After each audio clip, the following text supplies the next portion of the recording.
Conceptual learning academy के platform से आपको खुश आमदीद कहता हूँ। आज की इस वीडियो में हम इंग्लिश के मोस्ट इम्पोर्टेंट एमसीक्यूज़ को सॉल्व करेंगे जो कि पार्ट्स ऑफ स्पीच और टेंसेस वगैरह से ताल्लुक़ रखते हैं।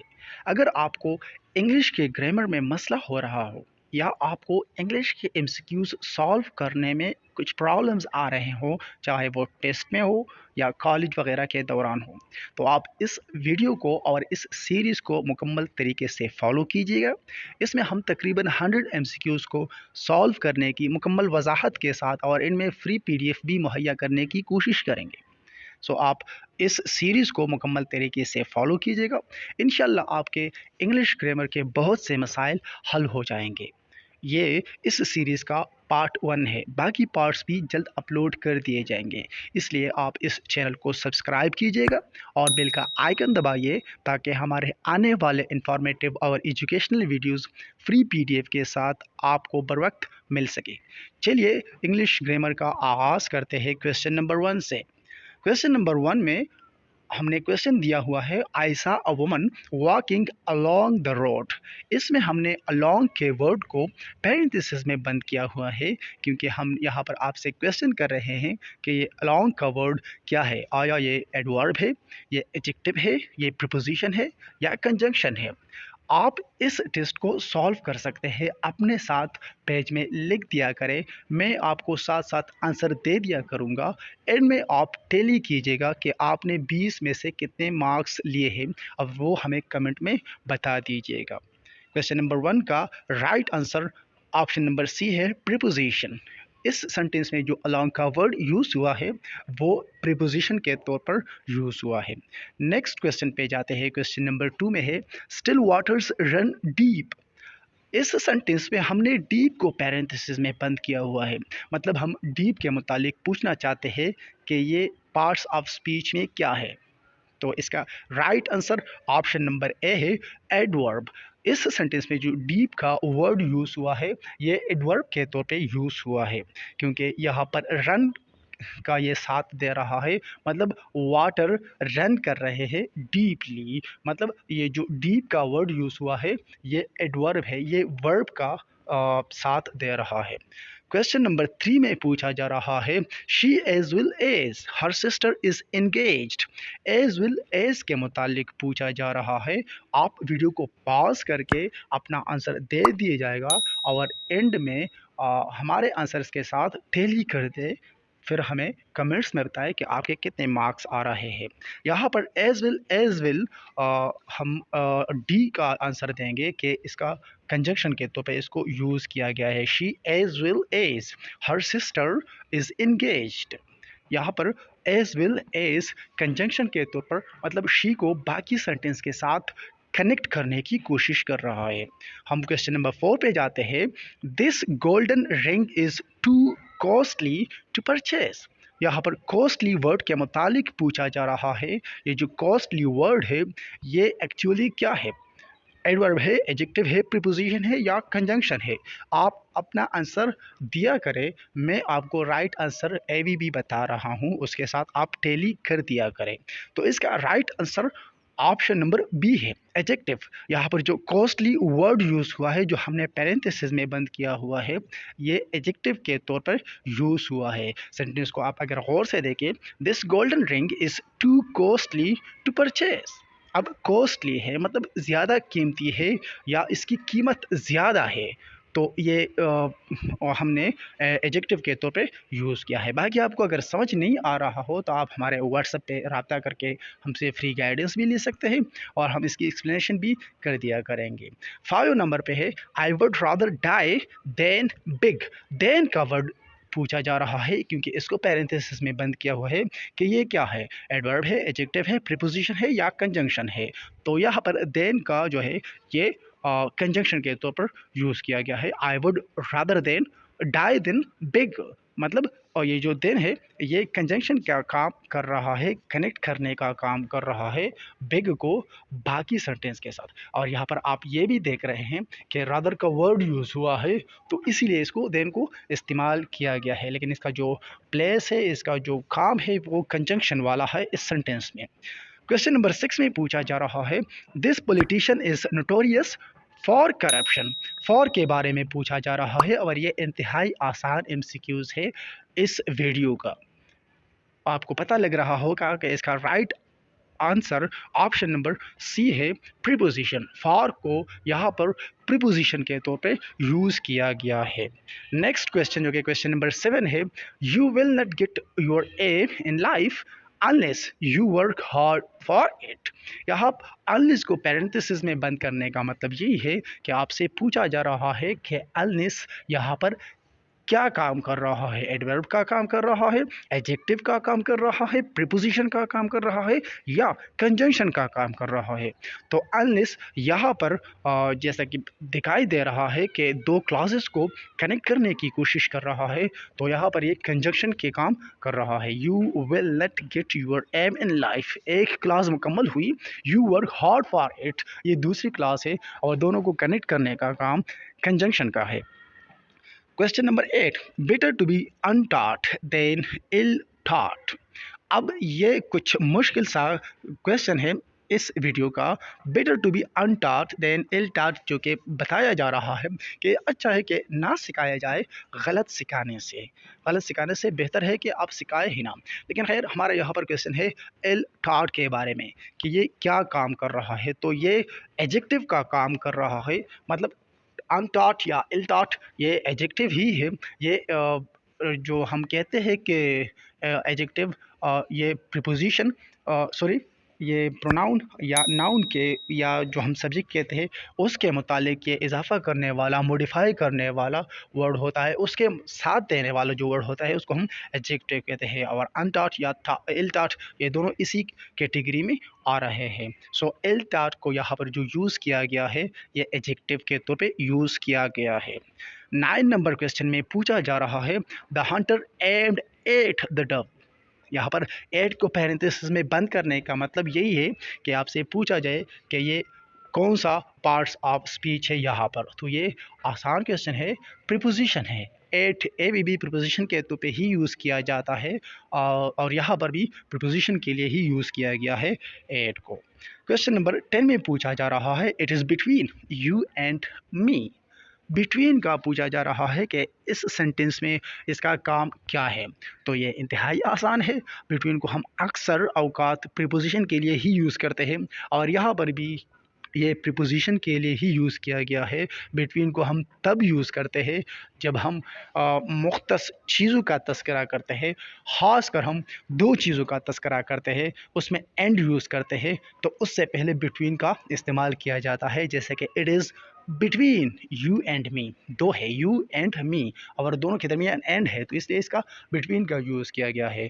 और जब मुख्तस ना हो या मालूम ना हो और दो से ज़्यादा हो, तो उसके लिए फिर हम अमंग का वर्ड यूज़ करते हैं।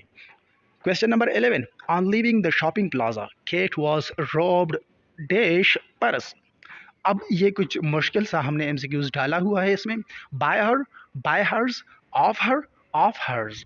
तो इसमें जो राइट आंसर है वो ऑप्शन नंबर सी है, ऑफ हर, क्योंकि रोब के साथ ऑफ ही यूज़ होगा, और जो यहाँ पर एस का इजाफा किया गया है हर्स के साथ, वो यहाँ पर यूज़ नहीं किया जा रहा, क्योंकि वो तो ऑब्जेक्टिवली केस में अक्सर यूज़ किया जाता है। यहाँ पर सिर्फ हर ही ठीक रहेगा। On living the shopping plaza Kate was robbed of her purse, क्योंकि ये पॉसेसिव केस है, लेकिन वो एस वाला केस यहाँ पर नहीं आ रहा।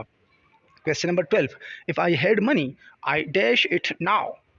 ये कंडीशनल सेंटेंसेस में से एक सेंटेंस उठाई गई है। इस पे हमने अलग से एक वीडियो बनाई हुई है जो कंडीशनल सेंटेंसेस है, first condition, second condition, third condition, zero condition, तो वो वीडियो आप देख ले तो आपको ये एमसीक्यू सॉल्व करना इंतहाई आसान लगेगा। यहाँ पर मैं आपको इसका आंसर बताता चलूँ कि वो ऑप्शन नंबर बी राइट है, वुड परचेज। क्योंकि अगर आप पहले क्लॉज को देखें, if I had money I would purchase it now. Would purchase इसलिए आ रहा है कि पहले क्लॉज में जो हेड यूज़ हुआ है वो बताया जा रहा है इसके मुतालिक कि ये पास्ट परफेक्ट का है। तो पास्ट परफेक्ट जब यूज़ हो रहा हो तो यहाँ पर हम नेक्स्ट में फिर वुड परचेज लिखेंगे। अगर यहाँ पर प्रेजेंट होता तो फिर विल परचेज आ जाता। If I had money I would purchase it now. Question number 13 में पूछा जा रहा है, the man dash you met is an anchor person. Question number 13 और 14 को आपने गौर से देखना है। ये इंतहाई इम्पोर्टेंट क्वेश्चन है और ये तकरीबन हर दूसरे एग्ज़ाम में पूछा भी जाता है। आपको इसको गौर से देखना है और समझना है, क्योंकि इसके अगर आप ऑप्शन को देखें तो आपको अंदाज़ा होगा कि इसमें अब कौन सा वाला सही है। तो आपको मैं इसका राइट आंसर बताता चलूँ और इसका रीज़न भी मैं 14 क्वेश्चन के बाद बताऊँगा। वो है, the man whom you met is an anchor person। इसमें whom आ रहा है और ज़्यादातर स्टूडेंट्स यही पूछेंगे कि इसमें हु क्यों नहीं आ रहा, तो वो मैं क्वेश्चन नंबर 14 के बाद बताऊंगा। The woman dash is standing by the table works in electronic media.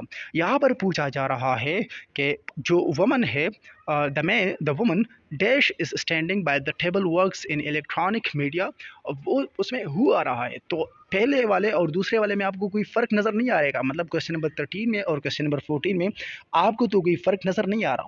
लेकिन इसमें मैं एक आपको जो अच्छी बात है या ठीक बात है या समझने वाली बात है वो मैं आपको बता दूं कि जो फर्स्ट वाला है, द मैन, इसको हम ऑब्जेक्ट के तौर पर ले रहे हैं। बाकी सेंटेंस को अगर आप देखें, you met is an anchor person, तो ये ऑब्जेक्ट के तौर पे है, तो इसलिए यहाँ पर हूम यूज़ होगा। जब भी आपने ऑब्जेक्ट के तौर पे यूज़ करना हो तो फिर आपने हूम यूज़ करना है, चाहे वो सेंटेंस के स्टार्ट में हो, मिड में हो या एंड में हो।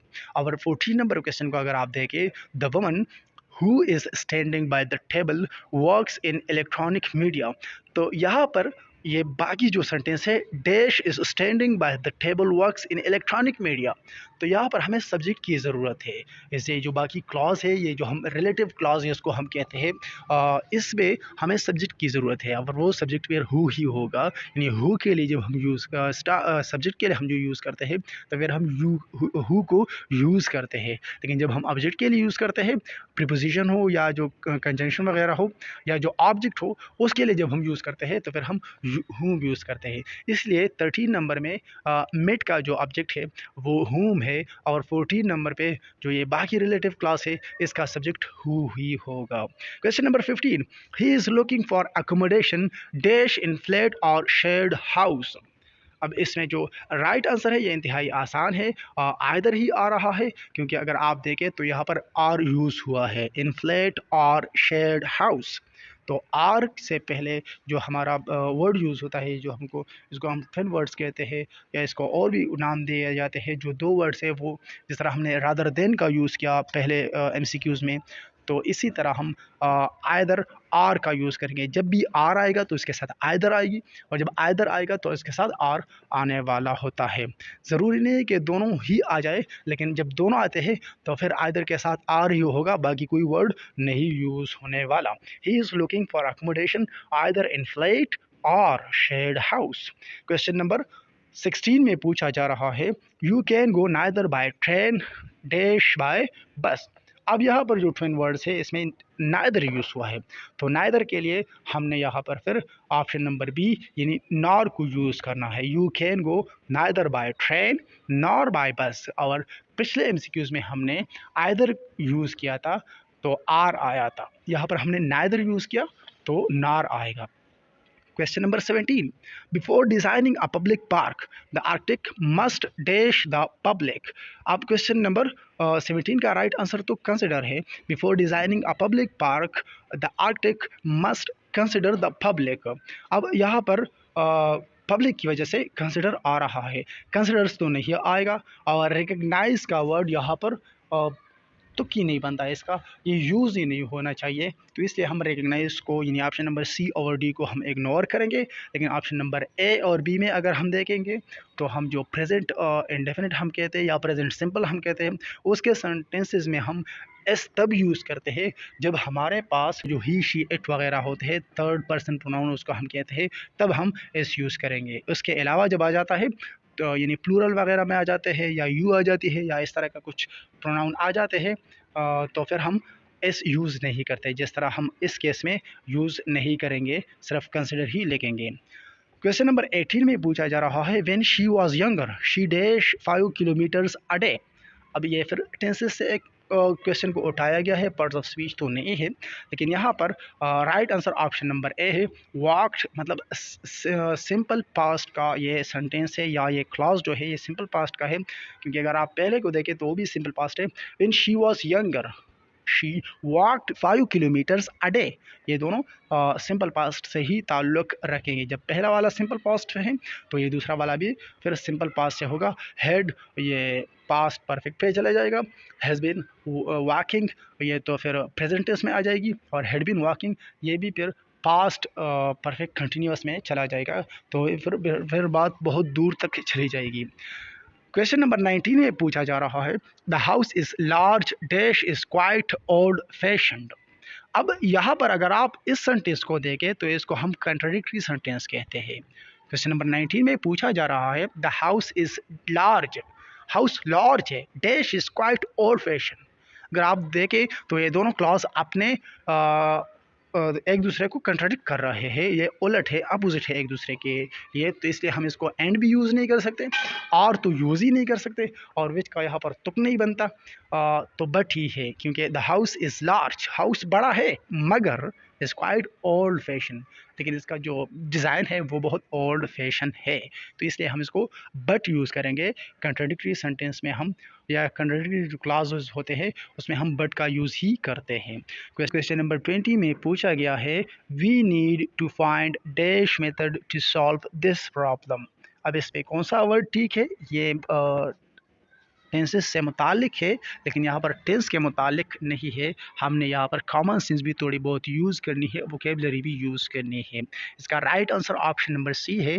इसमें अनदर आ रहा है, अगर आप दूसरे वर्ड इसको में फिट करना चाहते हैं तो वो फिट नहीं हो रहे हैं। We need to find another method to solve this problem. अगर आप अदर यूज़ करेंगे या दी अदर या अदर्स तो वो यहाँ पर फिट नहीं बैठेंगे, और इसकी रीज़न ही यही है कि हमने एक मेथड को यूज़ किया तो उसके बाद आप दूसरे मेथड को देखना चाहते हैं, तो एक के बाद जब हम दूसरे यूज़ करते हैं तो हम कहते हैं कि अनदर। और अगर आप ज़्यादा से फिर जाते हैं दूसरी की तरफ तो फिर हम अदर वगैरह यूज़ कर सकते हैं। ये थे हमारे इंग्लिश एमसीक्यूज़ के जो पार्ट 1 था वो वीडियो। बाकी वीडियोस जल्द अपलोड कर दिए जाएंगे। इसका पीडीएफ भी आप इसके डिस्क्रिप्शन में दिए गए लिंक से डाउनलोड कर सकते हैं, और हम जल्द ही वो लिंक आपको प्रोवाइड कर देंगे।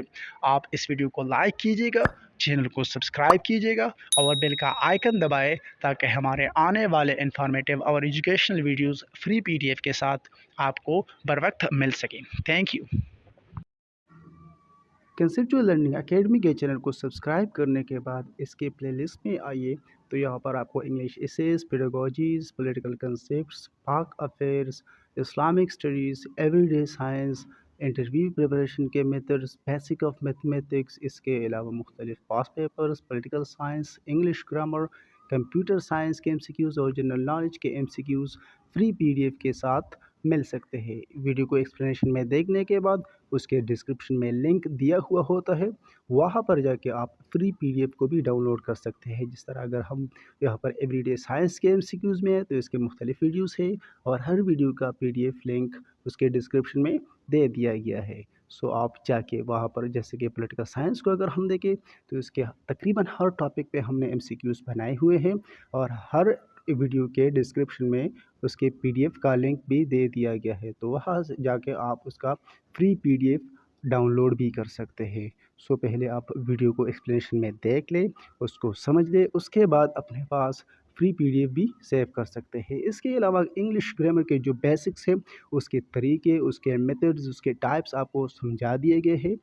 फ्री PDF के साथ।